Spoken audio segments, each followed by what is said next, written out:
10 bagay po na hindi nyo dapat gawin paggising sa umaga. Kailangan aware tayo sa lahat nito. Yan, para hindi tayo ma-stroke, hindi tayo ma-heart attack, hindi tayo ma-high blood.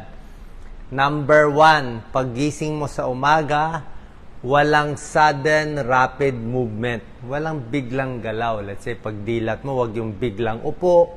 Pag biglang upo, pwede ka mag-vertigo. Okay? Lalo na pag may edad, biglang tabingi ng katawan, baka mapilay yan. Lalo na pag nagkakaedad, pag any sudden movements, pwedeng magloko yung blood pressure, mahilo, mahimatay, o ma-injury, lalo na pag nagkakaedad. So, dahan-dahan lang ang galaw pag bagong gising. Mamaya, stiff neck ka pa. Number 2, bawal hindi uminom ng tubig. Okay? Sabi ko nga, pagising sa umaga, at least 1 baso o 2 basong maligamgam na tubig kasi dehydrated tayo buong gabi. Diba? Lalo na yung ihi natin, masyado na madilaw. Mamaya, magkaroon tayo ng kidney stones. Nagkaroon ako kidney stones dati. Baka magka-UTI tayo. Baka lumapot yung dugo natin. Dehydrated tayo, diba? Masira pa kidneys natin. So, paggising sa umaga, ako nga kahit mga madaling araw, pag gumising ako mga 4 a.m., inom na ako 1 basong tubig Inuunahan ko na So, 1 hanggang 2 basong maligamgam na tubig sa umaga, huwag kakalimutan. Number 3, iwas yung paggising pa lang, nagkape agad. Diba? So, konting relax muna, pwede na muna 1-2 basong tubig. Kasi paggising natin sa umaga, usually tumataas ang blood pressure. Mas naha-high blood tayo sa umaga. Bakit? Kasi ang dami mo iniisip, dami mong gagawin, nakapahinga ka, bagong tayo ka lang, di ba? Usually tumataas ang blood pressure. May tinatawag po tayong morning high blood pressure. So, mataas na BP mo, uminom ka pa ng kape, may caffeine, lalong tataas ang blood pressure mo. Lalo ka magpapalpitate, high risk for hypertension and stroke. So, relax muna. Pag magbe-breakfast ka na, tsaka ka magkape. Kailangan may breakfast. Yung iba hindi rin nagbe-breakfast, hindi po maganda. Kasi nga, ayaw mo naman bumagsak ang blood sugar mo. Ayaw mo sobra taas, sobra baba. Diba? Magugulo yung energy mo. Tsaka pag wala kang breakfast, papasok ka sa trabaho, hindi ka makakatrabaho. Papasok ka sa school, hindi ka makakaaral. Gugutumin ka. Tapos mamaya, ayan, pagdating ng tanghali, alauna, kakain ka ng marami, overeating. Poor dietary choices. Paano gutom na gutom ka Mas tumataba, mas may diabetes kasi nagloloko blood sugar.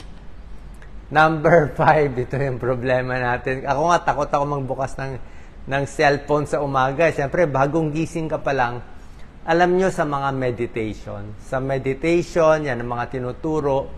Ang pinakamahalaga daw, yung 30 minutes bago tayo matulog, dapat puro good thoughts at positive thoughts lang pumapasok sa utak natin para hindi tayo bangungutin. Paggising sa umaga, yung unang 30 minutes paggising pinakamahalaga.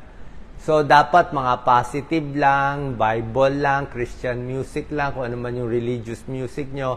Puro positibo lang, pagdarasal lang paggising sa umaga. Pag chinek mo yung phone mo, mamaya may kaaway ka, may utos ang boss mo, may gulo, may away. So, stress ka na. Mako-chronic stress ka, maaga pa. Kasi nag-check ka agad ng mga bad news Number 6, iwas din sa sobrang sugar sa umaga. Ayaw mo rin naman ng unhealthy breakfast, diba? Sugar high yan Diba? Ano ba magandang breakfast? Itlog, pwede. Itlog, konting kanin, konting isda, diba? Kung ano mang gusto nyo, pwedeng tuna, tinapay, kahit konting pandesal. So, mas healthy. Pero itlog pwede. Saging, prutas, pwede rin yan. Saging, mansanas, kasama yan. Healthy breakfast. Oatmeal, pwede rin healthy breakfast. Number 7, ito ang problema. Siyempre, yung pag nagkakaedad, may maintenance ka na sa umaga, tanghali, gabi, bago matulog. So, wag na wag kakalimutan yung maintenance nyo sa umaga. Actually, wag nyo kakalimutan yung maintenance nyo nung gabi bago kayo matulog. Kaya nga ang payo ko, yung gamot sa high blood, usually maganda rin siya sa gabi iniinom. So, pag ininom mo yung gamot mo sa high blood sa gabi, protected ka na sa umaga. Kasi na-high blood tayo mga 6 a.m., 7 a.m. Paano kung na-high blood ka na 6 ng umaga, 7 ng umaga, tapos iinom ka ng gamot alas 8 pa. So, ma-high blood ka na, hindi ka protected. Diba? So, do not skip medicines for high blood, diabetes, kasi pwede ma-stroke. Lalo na pa nagkakaedad. Hot shower agad. Siyempre, wag naman yung bagong gising. Mahirap naman yung bagong gising. Naalimpungatan ka pa, mag-shower ka agad, di ba? Dapat pahinga muna, relax muna, stretch muna. Kasi kung mainit din masyado, maganda hot shower, pero nagdadilate ang blood vessels natin. So, nagloloko din yung blood pressure. Baka mahilo kayo kung bagong gising. So, wag agad-agad. Number 9, huwag kakalimutan mag-stretch, mag-light exercise. Dapat tuloy-tuloy lang yan. Oo, kasi pag hindi tayo nag-stretch, nagtrabaho na agad tayo or umupo na tayo agad, medyo sasakit ang katawan natin eh. Kasi nga, may tinatawag na morning, di ba kanina, morning high blood. Meron ding morning stiffness. Morning stiffness, pagising sa umagang sikip. Ako, lahat naglalagotok sa umaga. So, merong mga morning stiffness, lalo pag nakaupo, binabaliktad mo, no? So, may morning stiffness sa umaga. Yan, maganda yung ganito. So, pag may morning stiffness, kailangan mag-stretch ka. Lalo na sa nagkakaedad. Para gumanda circulation, mabawasan yung blood clot sa paa, mabawasan ang stroke. Huwag kakalimutan yan. Number 10, ito, bawal magpigil ng ihi. Diba, minsan, antok tayo, kahit natin gumising, pero 6 a.m. na, baka lang umihi ka muna. Kasi, pag pinigil mo ang ihi mo, may stress yan eh. Stress sa pantog, stress sa kidney, stress sa high blood. Kasi pinipigil mo eh. Baka magka-kidney problem ka, ma-high blood ka kasi punong-puno yung pantog mo. So, maganda umihi din. So, morning routine, dapat relax lang. Check ang blood pressure, balanced diet, dahan-dahan paggising. Yan. Meron ding tinatawag po na morning anxiety. Actually, another topic to eh. May tao, paggising sa umaga, nervyos agad. Nervyos, ang daming gagawin, di ba? Kaya ito, dapat relax ka lang sa umaga. Positive thinking lang sa umaga. O, wag din masyadong late magising kasi nga, baka ngarag ka, maghahabol ka sa trabaho mo, di ba? Hahabulin mo yung work mo. Ito. Pwedeng wag na magkape kung may nervyos ka, tsaan na lang o hot water na lang. Wag agad-agad titingnan ang cellphone paggising, di ba? Ulitin ko lang, kanina yung mga bawal, ngayon yung mga gagawin. Tulad na sinabi ko, paggising, slowly. Yan, para hindi sumakit ang likod. Slowly. Same time para ma-warm up yung same time tulog, same time gising para ma-warm up. Maganda nga tahimik. Inom ng tubig, tulad na sinabi ko, 1 to 2 glass. Stretching sa umaga, katulad yan, no? Di ba? Get your body moving. Yan, stretching, kahit anong edad. Walang jerky movements, dapat naka-rubber shoes, suwabe lang. Yan, no? Para hindi ka maaksidente. Slowly. Healthy breakfast. Ayan, gulay. Oh, see?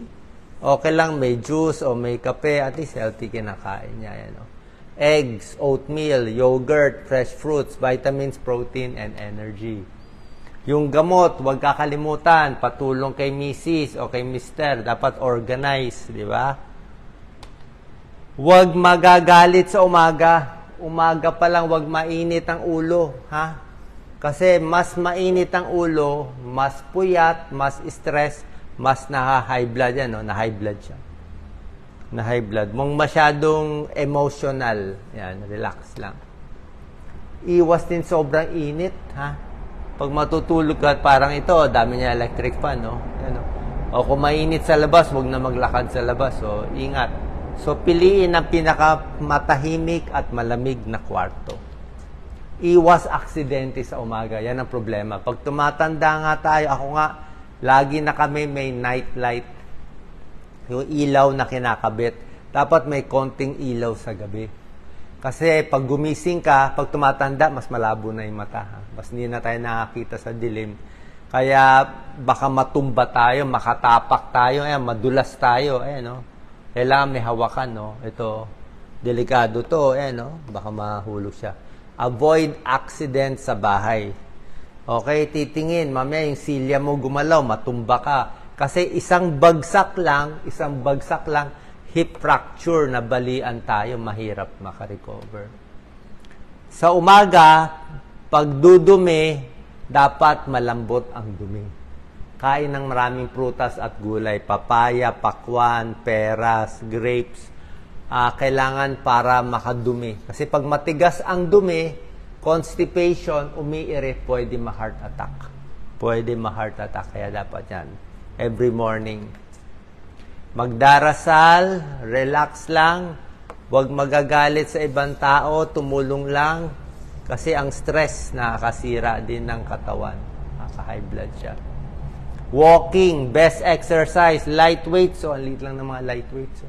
Kahit 3 pounds lang, fresh air, lift your mood, masaya lang. Sa umaga, pwede mo na ilista yung gagawin mo. Gabi pa lang bago ka matulog, i-ready mo na, lista mo na. Para hindi ka maguluhan write it. Para alam mo na ano yung gagawin mo. Pwede reach out to a friend, socializing, important, pampasaya. Kung ano ang mood mo sa umaga. Diba, kinig ka na lang mga magagandang music, mga instrumental lang.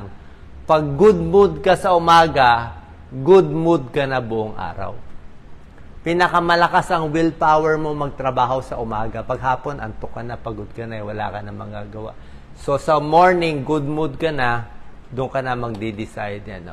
And syempre, love and appreciate your partner, family, and friends para walang away, walang gulo. So, sana nakakuha po kayo ng idea, mga bawal gawin sa umaga at mga dapat gawin sa umaga. Share po natin sa ating kababayan. God bless.